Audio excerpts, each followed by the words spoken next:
नमस्कार दोस्तों, स्वागत है आप सभी का आपके अपने चैनल A1 स्टडी सर्किल पर। तो फ्रेंड, जैसा कि आप लोग जान रहे हैं कि ये एंशियंट हिस्ट्री की क्लास चल रही है, ठीक है।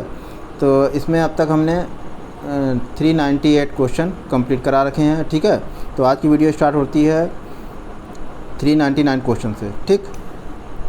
चलिए फ्रेंड, अब वीडियो को स्टार्ट करते हैं। वीडियो स्टार्ट करने से पहले आप लोगों से एक रिक्वेस्ट है कि आप लोग अगर हमारे चैनल पर नए हैं तो हमारे चैनल को सब्सक्राइब कर लीजिएगा, बेल आइकन को प्रेस कर लीजिएगा, जिससे कि हम जो भी वीडियो बनाएं वो आपके पास पहुंचने चाहिए। और आप लोग से एक और रिक्वेस्ट है कि आप लोग इस वीडियो को जब भी देखें तो आप साथ ही साथ एक पेपर यानी कॉपी और पेन लेके इसको नोट डाउन भी करते रहें। ये सारे स्टैंडर्ड क्वेश्चन है, एग्ज़ाम में आए हुए क्वेश्चन है और आपके आने वाले एग्ज़ाम में भी पूछे जाने वाले क्वेश्चन है, ठीक है। तो आपका UPTPSC का पेट का एग्ज़ाम जो होगा इसमें एंशियंट हिस्ट्री के सारे क्वेश्चन आपको यहाँ से मिलेंगे, ठीक। ये जो हिस्ट्री के जितने भी क्वेश्चन आएंगे आपको इस वीडियो में, आप हमारे वीडियो को देखते जाएंगे, एक नोट्स बना लेंगे तो आपको सारे क्वेश्चन उससे मिल जाएंगे, ठीक है। और आपका लास्ट टाइम पे रिवीजन में बहुत ज़्यादा ये लाभकारी होगा, ठीक। चलिए फटाफट वीडियो को स्टार्ट करते हैं। 398 क्वेश्चन हमने गौडवाहों के रचयिता थे, ठीक है। ये क्वेश्चन हमने लास्ट अपने वीडियो में कंप्लीट किया था, तो इसका हमने आंसर ही बता रखा था आपको। 398 क्वेश्चन का वाकपति इसके रचयिता था, ठीक है, सी ऑप्शन। चलिए अब 399 क्वेश्चन पे आते हैं। 399 क्वेश्चन क्या कह रहा है? विदेशियों को भारतीय समाज में मनु द्वारा, कह रहा है कि विदेशियों को भारतीय समाज में मनु यानी राजा मनु के द्वारा दिया गया सामाजिक स्तर था। क्षत्रियों का व्रात्य क्षत्रियों का यानी फॉलोइंग क्षत्रियज, और ऑप्शन सी कह रहा है वैश्यों का, या ऑप्शन डी कह रहा है शूद्रों का। तो बताइए 399 क्वेश्चन का सही आंसर क्या हो जाएगा? सब लोग ट्राई कीजिए। बिल्कुल सही, विदेशियों को राजा मनु के द्वारा यानी राजा मनु ने जो अपना एक संहिता बनाई थी, ठीक है, तो उसमें विदेशियों को भारतीय समाज में व्रात्य क्षत्रियों का दर्जा दिया था। बी ऑप्शन लगा लीजिए, ठीक है। इसका सही आंसर बी ऑप्शन हो जाएगा। चलिए नेक्स्ट क्वेश्चन पर आते हैं। क्वेश्चन नंबर 400 क्या कह रहा है? 400वां क्वेश्चन आपकी स्क्रीन पर दिख रहा होगा। देखिए, निम्नलिखित प्राचीन भारतीय विचारकों में से किसने विधि व्यवस्था की सर्वाधिक व्यवस्थित रूप से व्याख्या की है? कौटिल्य ने, आपस्तम्ब ने, गौतम ने या फिर मनु ने? भारतीय विचारकों में से किसने विधि व्यवस्था की सर्वाधिक व्यवस्थित रूप से व्याख्या की है? ये क्वेश्चन कह रहा है विधि व्यवस्था की। तो बताइए इसका सही आंसर क्या हो जाएगा? व्यवस्था की सर्वाधिक व्यवस्थित रूप से व्याख्या की है, ठीक है। तो चलिए सब लोग ट्राई कीजिए इस बार।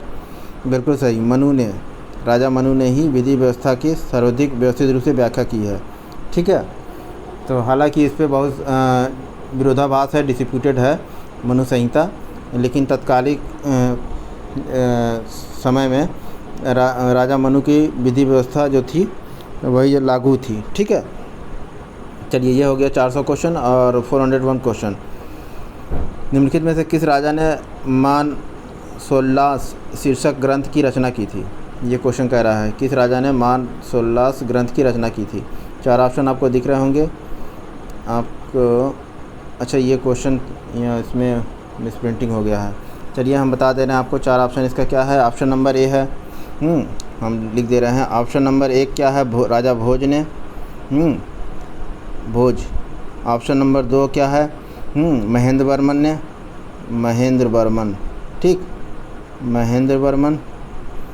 ऑप्शन नंबर 3 है कौन सा? सिंघड़ ने, सिंघड़, ठीक है। और ऑप्शन नंबर डी जो है यानी कि 4 ऑप्शन क्या है? सोमेश्वर तृतीय ने, सोमेश्वर तृतीय, यानी यहाँ पे आगे थर्ड भी लगा लीजिएगा। 4 ऑप्शन आपको हम बता दिए हैं और इसका सही आंसर आपको बताना है, ठीक है। तो भोज ने, महेंद्र वर्मन ने, सिंघड़ ने या फिर सोमेश्वर तृतीय ने? बताइए किस राजा ने मान सोल्लास शीर्षक ग्रंथ की रचना की? मान सोल्लास शीर्षक जो है ये आपका क्वेश्चन इंपॉर्टेंट है, क्वेश्चन पूछा जा सकता है, ठीक है। UDA LDA में पूछा भी गया था, ठीक है, 2006 में। तो बताइए इसका सही आंसर क्या हो जाएगा? तो इसका सही आंसर हो जाएगा आपका ऑप्शन नंबर 4, ठीक है। इसका 4 ऑप्शन करेक्ट कर लीजिएगा, डी सोमेश्वर तृतीय लगा लीजिएगा, ठीक है, चौथा ऑप्शन, ठीक है। तो सोमेश्वर ने मान सोल्लास शीर्षक ग्रंथ की रचना की थी, ठीक है। चलिए अब नेक्स्ट क्वेश्चन पे आते हैं, फटाफट देख लीजिए। राजवंश पूर्व मध्यकाल अब स्टार्ट होता है, नेक्स्ट टॉपिक, ठीक है। देखिए टॉपिक वाइज पढ़ा रहे हैं इसलिए कि हर टॉपिक से कितने क्वेश्चन कब कब पूछे गए ये आपको अलग करने में यानी तैयार करने में कि आपने पूर्व मध्यकाल पढ़ा उससे कितने क्वेश्चन आए हुए हैं पिछले 10-12 सालों में, ठीक है। तो उन क्वेश्चनों का एक जगह पे कलेक्शन जो होगा इससे आपको आसानी भी होगी, ठीक है। तो आप जैसे टॉपिक वाइज पढ़ते जाते हैं उसी तरह आप क्वेश्चन की प्रैक्टिस वीडियो से देख के करते जाएंगे, ठीक है। और अगर आप इसको नोट भी करते जाएंगे तो आपकी एक नोट्स भी तैयार हो जाएगी जो आप टॉपिक पढ़े हैं और उससे रिलेटेड जो क्वेश्चन हम बता रहे हैं उसको आप नोट कर लीजिएगा उसके आगे। तो जान लीजिए कि आपका एक भी क्वेश्चन इससे बाहर नहीं होने जा रहा है और आपके सारे क्वेश्चन सॉल्व हो जाएंगे, ठीक है। तो फ्रेंड इसको हल्के मत लीजिएगा, इसको तैयार करिएगा, ठीक है। चलिए फटाफट टॉपिक स्टार्ट करते हैं। पूर्व मध्यकाल। पूर्व मध्यकाल कब से कब तक है? 800 से 1200 ईस्वी तक का है, ठीक है। यानी पूर्व मध्यकाल इसको क्यों कहा गया? क्योंकि मध्यकाल से पहले का जो काल होता है उसको प्री मिडिवल पीरियड कहते हैं, ठीक है। चलिए 402 क्वेश्चन पर देखते हैं क्या कह रहा है। राजवंश जो कन्नौज पर आधिपत्य स्थापित करने में त्रिकोणीय संघर्ष में उलझे हुए थे वो कौन कौन से राजवंश थे? कन्नौज पर अपना आधिपत्य स्थापित करने में एक सभी मतलब कि राजा थे वो अपना वर्चस्व कायम करने के लिए लड़ाई कर रहे थे। तो वो कौन कौन थे? चोल थे, पाल थे, प्रतिहार थे, राष्ट्रकूट थे। ये 4 आपको दिया गया है और आपको नीचे कूट दिया गया, ठीक है। इन कूटों की सहायता से आपको बताना है वो कौन कौन से राजवंश थे जो कन्नौज पर अपना आधिपत्य स्थापित करना चाह रहे थे, ठीक है। तो चलिए बताइए इसमें कौन कौन थे, ट्राई कीजिए सब लोग। चोल थे? नहीं, चोल तो यहाँ नहीं थे। चोल के वंश के साम्राज्य जो थे यहाँ पे इस संघर्ष में नहीं थे। पाल थे, प्रतिहार थे और राष्ट्रकूट थे। ये 3 राजवंश के राजा जो थे कन्नौज पर अपना आधिपत्य स्थापित करने में के लिए संघर्ष कर रहे थे, ठीक है। तो इसका सही आंसर क्या हो जाएगा? 2, 3, 4। 2, 3, 4 ऑप्शन किस में है? ऑप्शन नंबर सी में है, तो सी ऑप्शन लगा लीजिए 2, 3, 4, ठीक है। चलिए इसका सही आंसर हो जाएगा option number C. Next question पर आते हैं। क्वेश्चन क्या कह रहा है कि विक्रमशिला विश्वविद्यालय का संस्थापक कौन था? गोपाल, देवपाल, धर्मपाल या महेंद्रपाल? ये क्वेश्चन बहुत इंपॉर्टेंट है। देखिए मेंस में पीसीएस में भी पूछा गया है और बहुत सारी एग्ज़ाम में भी पूछा गया है, ठीक है। विक्रमशिला, नालंदा, तक्षशिला, ठीक है। तो विक्रमशिला विश्वविद्यालय से संबंधित ये क्वेश्चन है। इसका संस्थापक कौन था? तो आपको बताना है गोपाल था, देवपाल था, धर्मपाल था या महेंद्रपाल था। तो इसका सही आंसर क्या हो जाएगा फ्रेंड? बिल्कुल सही, धर्मपाल था। सी ऑप्शन लगा लीजिए, ठीक है। चलिए नेक्स्ट क्वेश्चन पर आते हैं। गोविंद चंद्र गढ़वाल की एक रानी कुमार देवी ने धर्म चक्र जिन विहार कहाँ बनवाया था? ठीक है, धर्म चक्र जिन विहार कहाँ पे बनवाया था? गोविंद गढ़वाल की एक रानी थी कुमार देवी, ठीक। बोधगया में, राजगिरी में, कुशीनगर में या सारनाथ में? क्वेश्चन नंबर 404, ठीक है। तो इसका सही आंसर क्या हो जाएगा? सारनाथ में बनवाया था, ठीक, डी ऑप्शन।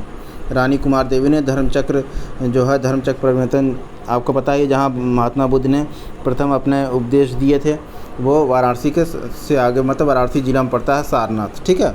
वहाँ पे उन्होंने धर्मचक्र बनवाया था, ठीक। तो ये हो गया क्वेश्चन नंबर 404। नेक्स्ट क्वेश्चन पर आते हैं, फटाफट देख लीजिए क्या कह रहा है। कह रहा है कि निम्नलिखित कथनों में से कौन शंकराचार्य के बारे में सही नहीं है? यानी 8वीं शताब्दी में के संत जो थे शंकराचार्य जी, उनके बारे में ये सत्य नहीं है। तो सही नहीं है, जो जहाँ बारे में सही नहीं है, जब ये क्वेश्चन में आ जाए लिख के तो आपको बहुत सतर्क हो जाना है, ठीक। उन्होंने भारत के विभिन्न क्षेत्रों में 4 धाम स्थापित किए थे, ठीक। तो भाई ये तो एकदम सही है, उन्होंने भारत के विभिन्न क्षेत्रों में 4 धाम स्थापित किए थे, ठीक। और उसके बाद उन्होंने बौद्ध तथा जैन धर्मों के विस्तार पर रोक लगाई थी, ये भी बात सही है, ठीक। उन्होंने प्रयाग को तीर्थराज नाम दिया था शंकराचार्य ने। और ऑप्शन नंबर डी है कि उन्होंने वेदांत का प्रसार किया था। तो उन्होंने वेदांत का प्रसार किया, ये तो बात सही है, लेकिन उन्होंने प्रयागराज को तीर्थराज का नाम दिया, ये गलत है। तो शंकराचार्य महोदय के संदर्भ में क्या हो जाएगा? क्या सही नहीं है? तो यही सही नहीं है, सी ऑप्शन। तो इस क्वेश्चन के कॉन्टेक्स्ट में देखा जाए तो इसका सही आंसर क्या हो जाएगा? सी ऑप्शन, ठीक। बाकी ये सब सही है कि उन्होंने भारत के विभिन्न क्षेत्रों में 4 धाम स्थापित किए, उन्होंने बौद्ध तथा जैन धर्मों के विस्तार पर रोक लगाई और उन्होंने वेदांत का प्रसार किया, ये सभी बातें सही हैं, ठीक है। तो ये हो गया 405। नेक्स्ट क्वेश्चन पर आते हैं, फटाफट देख लीजिए क्या कह रहा है। निम्नलिखित में से किसने हिरण्यगर्भ धार्मिक कार्य कराया था? मयूर शर्मा ने, हरिश्चंद्र ने, दंती दुर्ग ने या हर्ष ने? 406 क्वेश्चन क्या कह रहा है बताइए। हिरण्यगर्भ धार्मिक कार्य कराया था, ठीक है, तो इसका सही आंसर क्या हो जाएगा? बिल्कुल सही, दंती दुर्ग। दंती दुर्ग लगा लीजिए, सी ऑप्शन लगा लीजिए। ठीक है, हिरण्यगर्भ धार्मिक कार्य किसने कराया था? दंती दुर्ग ने। चलिए नेक्स्ट क्वेश्चन पे आते हैं। क्वेश्चन नंबर 407 कह रहा है रामानुज के अनुयायियों को कहा जाता है, क्या कहा जाता है? शैव, वैष्णव, अद्वैतवादी या अवधूत? बताइए, रामानुज के अनुयायियों को क्या कहा जाता है? इसका सही आंसर बताइए, सब लोग ट्राई कीजिए। बिल्कुल सही, वैष्णव कहा जाता है। रामानुज के अनुयायियों को वैष्णव कहा जाता है, बी ऑप्शन लगा लीजिए। ठीक है, चलिए नेक्स्ट क्वेश्चन पे आते हैं। फटाफट देखिए, सब इंपॉर्टेंट क्वेश्चन है, इसीलिए हम आपसे कह रहे हैं कि इसकी नोट्स बनाते जाइए। क्वेश्चन नंबर 408 क्या कह रहा है कि द्वार समुद्र किस राजवंश की राजधानी थी? गंग की, काकती की, होयसल की या कदम्ब की? बताइए, द्वार समुद्र किस राजवंश की राजधानी थी? 408 क्वेश्चन का सही आंसर सब लोग ट्राई कीजिए। बिल्कुल सही, होयसल राजवंश की राजधानी थी क्या? द्वार समुद्र। ठीक है, नेक्स्ट क्वेश्चन पे आते हैं। क्या कह रहा है कि पाल वंश का संस्थापक कौन था?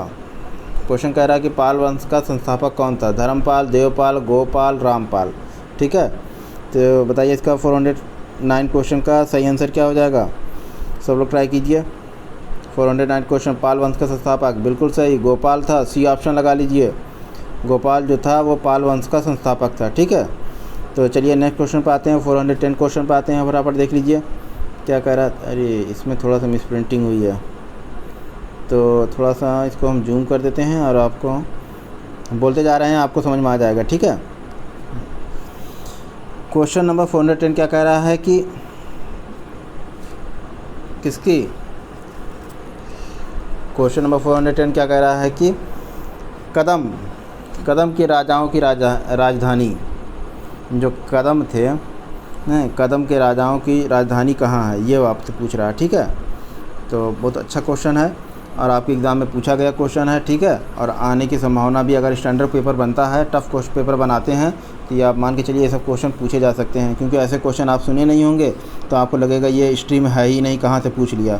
तो इसीलिए हम आपको बता रहे हैं कि आप लोग का ये स्टैंडर्ड क्वेश्चन की एक श्रृंखला है, इसको आप सीरियस होकर तैयार करिएगा, सबकी नोट्स बना लीजिएगा, आपको बहुत लाभ देने जा रहा है। ठीक है, तो कदम राजाओं की राजधानी क्या थी?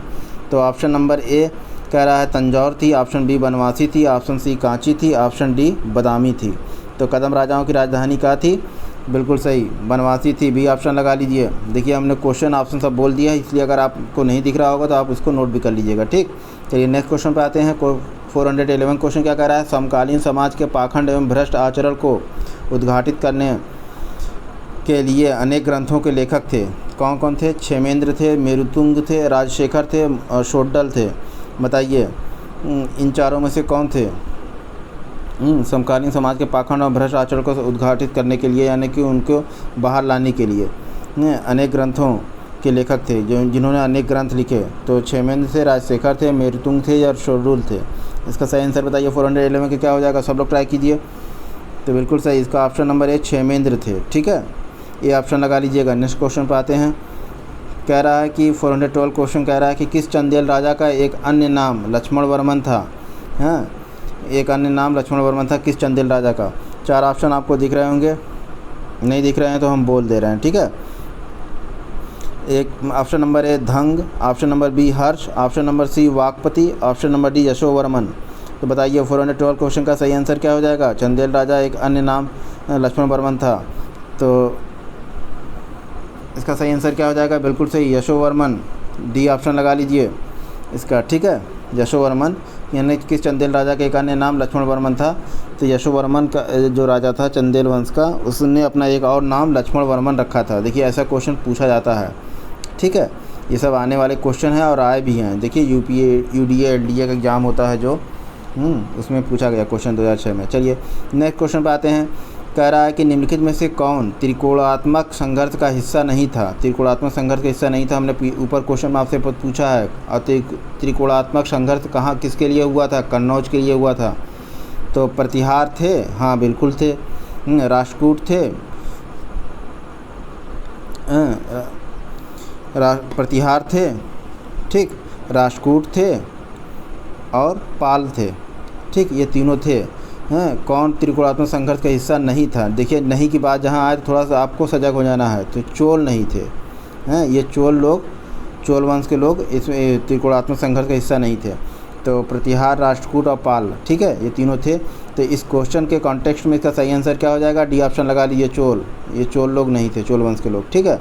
देखिए PCS प्री GS 2015 में पूछा गया क्वेश्चन है। तो ये सब स्टैंडर्ड क्वेश्चन है, सब आने वाले क्वेश्चन है और आ सकते हैं। और देखिए पेपर जब भी टेक्निकल बनेगा तो ऐसे ही क्वेश्चन उठा कर रखे जाएंगे, ठीक है। पेपर बनाने की कोई मेहनत नहीं करता, ज़्यादातर UP PCS के लेवल के क्वेश्चन जितने होते हैं वो सबको रिपीट किया जाता है, ठीक है। तो आपका वनडे का जो पेट का एग्ज़ाम होगा इसमें आपको बहुत लाभकारी है। पेट का हो, सीटेट हो, जो भी एग्ज़ाम हो, रीट का हो, राजस्थान स्टेट का हो, कोई भी एग्ज़ाम हो, इसमें हिस्ट्री से आपको हिस्ट्री में टेंशन लेना ही नहीं है, ठीक है। सारे क्वेश्चन आपको यहीं से मिल जाएंगे। चलिए नेक्स्ट क्वेश्चन पर आते हैं। फटाफट देख लिए, निम्नलिखित में से किसे एक नए संवत चलाने का यश प्राप्त है? कह रहा है कि निम्नलिखित में से किस एक राजा को नए संवत चलाने का यश प्राप्त है, ठीक है। तो 4 ऑप्शन आपको दिख रहा होगा, धर्मपाल, देवपाल, हाँ, विजय सेन, हाँ, और उसके बाद लक्ष्मण सेन। 4 ऑप्शन आपको दिख रहा होगा। बताइए नया संवत चलाना किसने चलाया था? तो बिल्कुल सही, लक्ष्मण सेन ने चलाया था। डी ऑप्शन लगा लीजिए, ठीक है। चलिए नेक्स्ट क्वेश्चन पर आते हैं। निम्न में से कौन चंदेल शासक जो महमूद गजनवी से पराजित नहीं हुआ था? हाँ, ये क्वेश्चन आपसे पूछ रहा था, जो कि महमूद गजनवी से पराजित नहीं हुआ था, चंदेल शासक था। Option number A Dhanga, option number B Vidyadhar, option number C है जयशक्ति और ऑप्शन नंबर डी है डंग, ठीक है। तो ये चारों ऑप्शन में बताइए कौन सा वो शासक था जो महमूद गजनवी से पराजित नहीं हुआ था और चंदेल वंश का शासक था, ठीक है। तो इसका सही आंसर क्या हो जाएगा? विद्याधर हो जाएगा, बिल्कुल सही, बी ऑप्शन लगा लीजिए, ठीक। चलिए नेक्स्ट क्वेश्चन पर आते हैं। क्वेश्चन कह रहा है आपसे कि निम्नलिखित में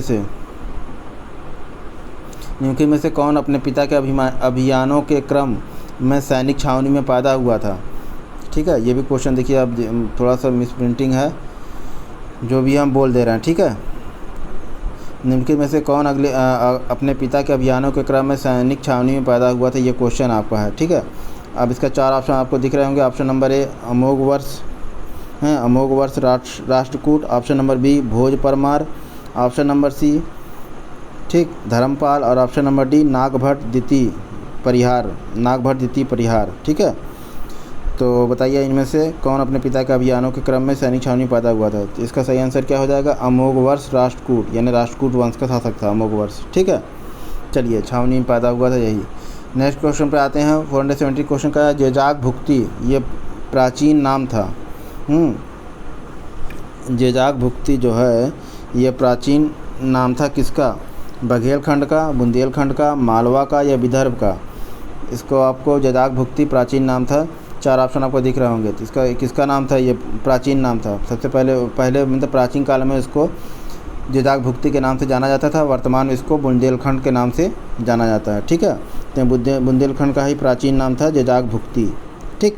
चलिए नेक्स्ट क्वेश्चन पर आते हैं। क्वेश्चन क्या कह रहा है? 418 कलिंग नरेश खारवेल, ठीक है, निम्न में से किस वंश के से संबंधित थे? चेदी से, कदम से, कलिंग से या हर्यक से? तो आपको देखिए क्वेश्चन आपको दिखाना था यहाँ। कलिंग नरेश खारवेल निम्न में से किस वंश से संबंधित थे? ये क्वेश्चन 418 है, ठीक है। चेदी से, कदम से, कलिंग से या हर्यक से? बताइए इसमें सही आंसर क्या हो जाएगा? बिल्कुल सही, चेदी वंश से संबंधित थे। तो ये हो गया आपका 418 क्वेश्चन यहाँ पे कंप्लीट हो गया। तो फ्रेंड यहाँ पे हमने आपको 418 क्वेश्चन कंप्लीट करा दिया। नेक्स्ट जब अब वीडियो को यहीं पे स्टॉप करते हैं, तो वीडियो बहुत लंबा जाएगा। नेक्स्ट वीडियो में आपको विविध यानी मिसलेनियस टॉपिक से स्टार्ट करेंगे, यानी कि मिसलेनियस मतलब सब कुछ मिक्स हुआ, ठीक है। जितने भी क्वेश्चन मिसलेनियस के आए हुए हैं वो सभी क्वेश्चन का संकलन है इसमें। इस वीडियो को हम यहाँ से स्टार्ट करेंगे, 16वां टॉपिक। तो फ्रेंड वीडियो अगर पसंद है तो इसको लाइक कीजिएगा, चैनल पर नहीं तो इसको सब्सक्राइब कीजिएगा और बेल आइकन को प्रेस करके ऑल पे क्लिक कीजिएगा, जिससे कि हम जो भी वीडियो बनाएं वो बैक टू बैक आपके पास पहुँचना चाहिए। तो मिलते हैं फ्रेंड नेक्स्ट वीडियो में। बाय बाय, टेक केयर, जय हिंद, जय भारत।